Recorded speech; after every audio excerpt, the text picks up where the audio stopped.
Philippine Women's Open, our first world-class tennis event in decades. Philippine Women's Open, to be held in a few weeks at the Rizal Memorial Tennis Center, brings back to the country world-class tennis that was once a staple of the local sports scene. Unknown perhaps to the new generation of fans only recently lured to the sport by the unprecedented exploits of Alex Ila, there was a time many decades ago when the Philippines was a regular stop for a number of the world's top players. Back in the 70s and early 80s, we had what was known as the Philippine Tennis Grand Prix, a tournament played, believe it or not, at what is now the Rizal Memorial Basketball Court. Reed Warrior Princesses Alex Ila winning matches as well as new fans. Australia's John Newcombe, a former Wimbledon champion, was a regular competitor. Others who also came were France's Yannick Noah, a French Open winner, Spain's Manuel Orantes, who defeated Jimmy Connors in the 1975 U.S. Open final, India's Vijay and Anand Amritra, who excelled in doubles and led India to the Davis Cup finals twice, and familiar names like Kim Warwick, Ross Case, Brian Teacher, and Jeff Masters. The Swede lost decisively. Borg, coming from retirement, had no answer to McEnroe, who brought into the match his power, guile, and very recent taste of victories. Except for flashes of his old brilliance, Borg didn't have a chance against McEnroe's invigorated fluidity. In fact, absent was the electrifying exchange in their previous matches at the majors that had become the stuff of tennis lore. After this exhibition, no tennis game of similar magnitude visited the country again. The games that managed some international flavor were the Southeast Asian games that we hosted and that featured the region's best players, none of whom, unfortunately, carried global gravitas. This is expected to change with the Philippine Women's Open on January 26 to 31, 2026.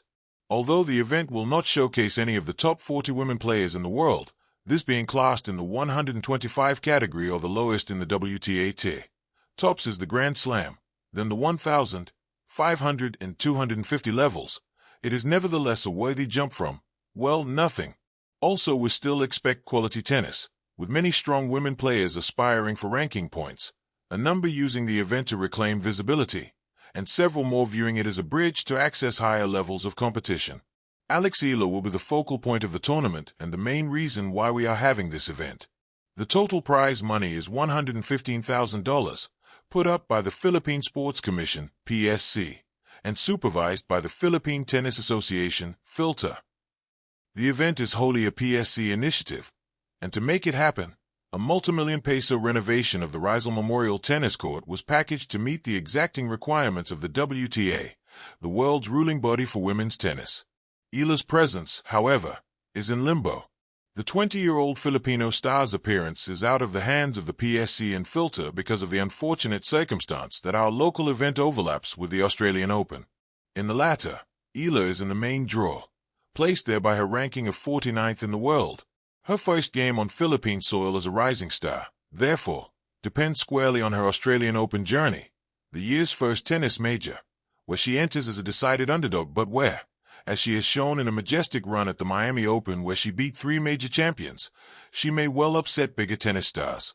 If she survives the 4th round of the Australian Open, she will be out of the Philippine Open, because her next match over there is the start of the matches over here. The Philippine Women's Open is from the 26th to 31st of Jan. The Australian Open is from the 21st of Jan, 1st of February. But the biggest stars to come over and play were John McEnroe and Bjorn Borg, who played an exhibition match in 1989 at the Ninoy Aquino Stadium. McEnroe was at his peak, leading the U.S. just weeks earlier to victory at the Davis Cup, then one of the most prestigious tennis events in the world. Borg, meanwhile, was coming out of retirement, having shocked the world when he announced his retirement in 1983 at the age of 25. Shocking, because he was very young and on top of his game, winner of the several Grand Slams, including 6 French Open titles and 5 Wimbledon crowns. The Philippine match was part of the Asian Reunion Tour that also had stops in Singapore, Taiwan, and Japan. Borg called it his farewell tour. Fans were wild about catching the outgoing Swede, calm, methodical, golden, and handsome, playing against the American, brash, temperamental, creative, and attractive. For decades, the sound of tennis in the Philippines was a quiet rhythm, rackets tapping on community courts, young players practicing under the heat of the sun, dreams echoing louder than opportunities. The country had passion, talent, and history, but the global spotlight had long drifted elsewhere.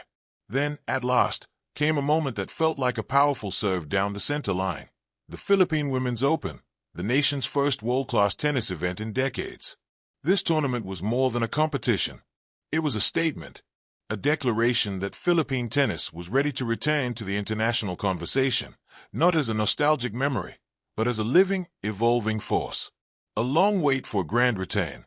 The Philippines once stood tall in Asian tennis, producing players who competed bravely on international courts.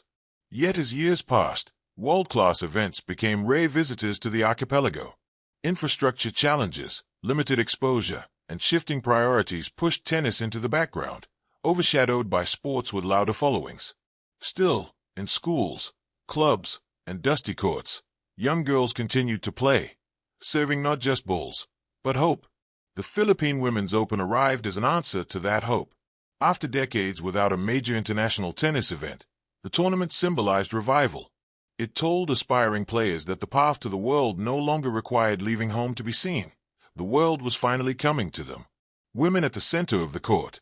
That this revival came through a women's tournament carried deep meaning. Philippine women have long been leaders in classrooms, communities, politics, and culture. Placing women athletes at center court honored that legacy and expanded it into the global sports arena. The Philippine Women's Open celebrated strength without spectacle, competitiveness without apology. International players arrived with rankings, experience, and expectations, while Filipino athletes stepped onto the same courts carrying national pride. Every rally became a conversation between global excellence and local determination. For young Filipinas watching from the stands or on screens, the message was unmistakable. This stage is also yours. More than matches. Beyond the baseline battles and dramatic tiebreaks, the tournament transformed the atmosphere around tennis in the country. Media attention returned. Conversations sparked. Coaches, sponsors, and sports officials were reminded of what is possible when vision meets commitment. The courts themselves became symbols of renewal, carefully prepared, professionally managed, and filled with energy. Volunteers, ball kids, and fans all played their part, proving that a world-class event is not only defined by athletes, but by the community that surrounds it.